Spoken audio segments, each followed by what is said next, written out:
was openly campaigning for Jim Schwartz. Denzel Ward openly campaigned for Jim Schwartz. You gotta imagine he's pretty peeved off. I don't want to trade Miles. I have no interest in trading him. But if Miles feels like this was just one affront too many and he would like to be done now, I think the Browns at 30 years of age, I think the Browns could do a lot worse than considering it.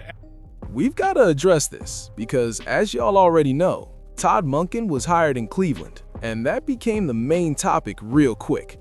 And trust me, people had a whole lot to say about it. Hiring him as my head, I would have hired Jim Schwartz because now you're going to take a step back on defense and you may take a step back on offense. Yep. And so, no question about it, that defense is almost guaranteed to take a step back without Jim Schwartz in the building. I seriously doubt they're finding another defensive coordinator anywhere near Jim Schwartz's level. If I'm Schwartz, I'm gone. If I'm a head coaching candidate and I don't get hired, I'm not staying on as a DC. So they're going to take a step back defensively. They will take a step back defensively. Hiring Todd Monken, like you said, it doesn't do enough positive for me than the negative of losing a Jim Schwartz. Because I agree with you. I don't think Jim Schwartz stays on for a head coaching or for a defensive coordinator opportunity at a team that he had a head coaching offer with. I think it's tough. It's tough moving forward now. Shedeur Sanders, as it stands right now, he has a better, in my opinion, offensive play caller than what we've seen out of Kevin Stefanski the last few years. And yeah, that's a tough reality to face sometimes, especially as an organization, to really look yourselves in the mirror and admit you're not actually in a position to win over the next few years.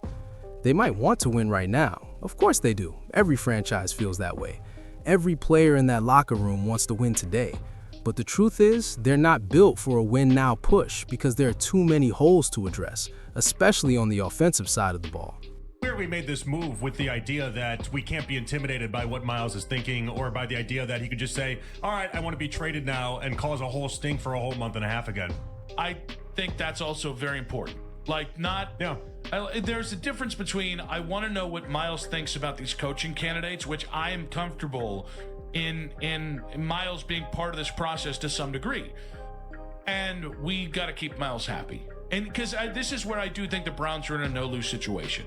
If Miles is here next year and Miles is ready to go, whether that's with or without Jim Schwartz, Todd Monken has a better chance of being a successful head coach year one. And I think he, more than any head coaching hire, needs to be in the green year one.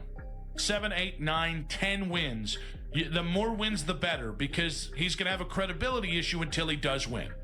At the same point, what are we seeing from so many of the teams and teams that have, 3 years ago, Seattle moved on from Russell Wilson. 4 years ago, they moved on from Russell Wilson. The bulk of this team that had them in the AFC title game, and I think if Bo Nix plays, they're probably in the Super Bowl right now. The bulk of that team was built off the backs of that trade.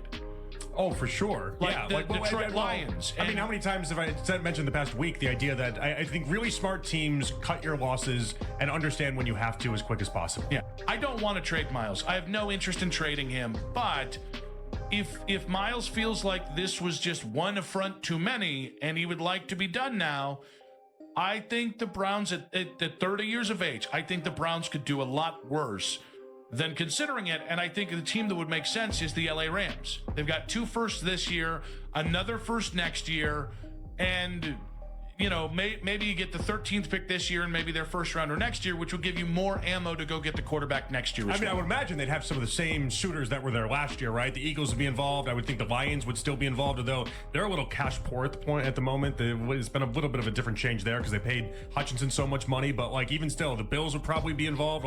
You're going to have suitors for Miles Garrett. It's Miles Garrett. It's just, I don't know how he looks at what the situation is right now and thinks we're winning this year.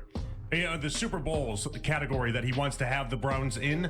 Maybe he's got more belief in Shedeur or something, or maybe he all of a sudden thinks that there's something that Monken has that the whole rest of the football world just hadn't seen. But I don't know how he feels more encouraged today than, let's say, even, 3 months ago. I mean, here's the thing.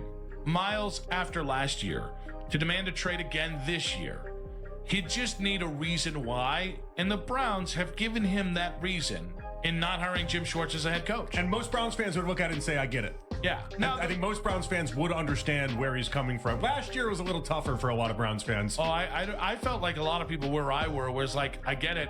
He deserves better than Well, I this. think we got the overarching sentiment we got and understood, but I feel like in not giving Schwartz the job after Miles campaigned for it, it felt like another cross by the organization, fair or unfair. And it might be more unfair than fair, but it felt like you were almost doing it to Miles in a way. And so if he took that personally, I don't think a lot of people would hold it against him.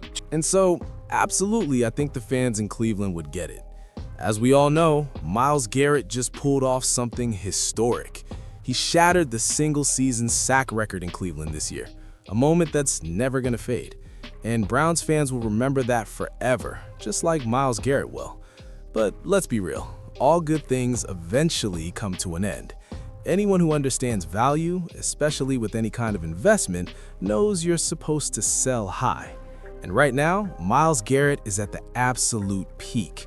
His name should have been floating around in MVP conversations. He broke the single-season sack record. He's right in the prime of his career, fully healthy, coming off a dominant season where he stayed on the field, which is exactly why right now makes the most sense to move him. So let's talk about what that actually looks like.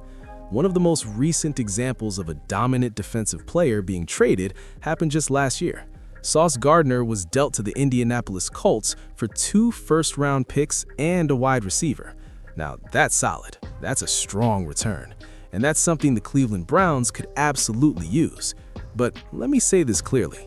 With all due respect to Sauce Gardner is not Miles Garrett, which means Miles Garrett should command even more. A closer comparison would be a deal from a few years back, all the way in 2018 involving Khalil Mack. And Khalil Mack brought back a massive haul. 4 total picks, including 2 first-rounders and 2 later-round selections. That feels much closer to Miles Garrett's real trade value. And that's the type of package Cleveland would seriously consider.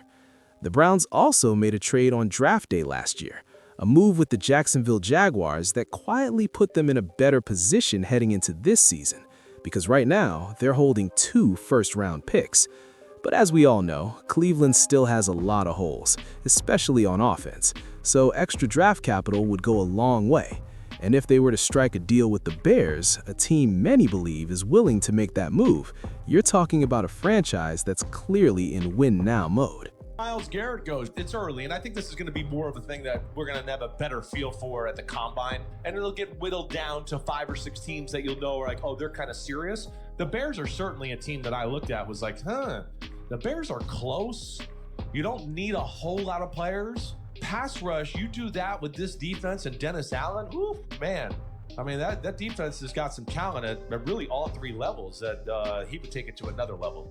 And so giving up a first-round pick or even multiple first-round picks really wouldn't hurt them when you're getting back a player of Miles Garrett's caliber. Because if Cleveland pulls in that Bears first-round pick, you're talking about pick number 25, right behind Cleveland's own pick at number 24. Now suddenly you've got back-to-back first-round selections. And on top of that, you're still holding the number 6 overall pick. That's massive. You're looking at 3 first-round picks in a single draft. And if they wanted to play it smart, they could go receiver, offensive line. That immediately patches 3 major holes. And I don't care if you're not a big Shador fan or not, whatever quarterback ends up there in the future is going to need protection, as we've all clearly seen. That quarterback is also going to need someone dependable to throw the ball to at wide receiver. On top of all that, you're talking about serious salary cap relief, which means if they want to, they can dip into free agency and add 1 or 2 more pieces in key areas. Now, that's not an easy call to make, but I honestly think that's a trigger Andrew Berry would pull, especially after hiring Todd Monken. Because if Jim Schwartz had stayed, there's no way Miles Garrett would have been traded. But once you bring in an offensive-minded coach, and your offense is clearly lacking outside of a few guys, things change. You have to give that coach weapons. You have to give that quarterback help. And on top of that, the defense isn't falling apart overnight. Even without Miles Garrett, I still think that defense is solid. They drafted really well last year. Andrew Berry deserves credit, especially for how he handled the defensive side of the ball. So yes, you're still left with a serviceable defense, but giving young offensive players support and giving this coaching staff real tools to work with goes a long way. And like I said earlier, Miles Garrett doesn't line up with Cleveland's timeline. Nobody outside of Cleveland realistically expects the Browns to be winning in the next 2 or 3 years. No one sees them as true Super Bowl contenders right now. And honestly, that's not fair to Miles Garrett. A player like him deserves to be competing for championships. He deserves to be on a team like the Chicago Bears if they're serious about making that move. That would be a great fit for him. So, in my opinion, this ends up being a win-win for both sides. But now I want to hear from y'all. Let me know how you feel in the comments. I already know opinions are going to be all over the place on this one. So drop your takes, keep the debate rolling. And as always, peace and chaos.